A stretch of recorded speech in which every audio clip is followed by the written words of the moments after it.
بعد از اینکه کلی کتاب خوندم و ویدیو در مورد اهمالکاری دیدم، با قوانین مختلفی مثل پودومورو و قانون 5 دقیقه برخورد کردم.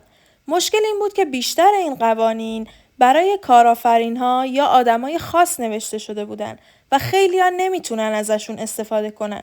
ولی من اون قوانین رو به صورت ساده و کاربردی توی 2 دقیقه باهاتون به اشتراک میذارم تا شما هم بتونین اهمالکاری و تنبلی رو به شدت کاهش بدین. قانون 2 دقیقه‌ای اول. این قانون از کتاب دیوید آلن اومده. اگه کاری کمتر از 2 دقیقه طول میکشه، همین الان انجامش بده. مثلا اگه یادت میاد آشغالا رو بذاری بیرون، فوراً انجامش بده.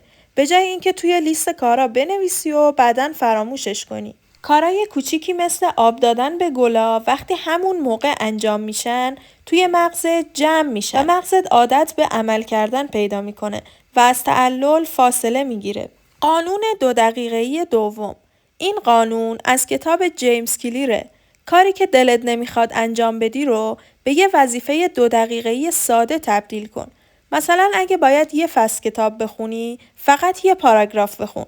شاید به نظر ساده یا حتی بچگونه بیاد، ولی وقتی روز به روز انجامش بدی، عادت شکل میگیره. تجربه خودم، هر وقت حال ورزش رو نداشتم، فقط 5 دقیقه ورزش میکردم. ولی کم کم تبدیل شدم به کسی که هر روز ورزش میکنه. یادمون باشه، هر عادت بزرگ با یه شروع کوچیک ساخته میشه. پس برای شروع همین 2 دقیقه کافیه.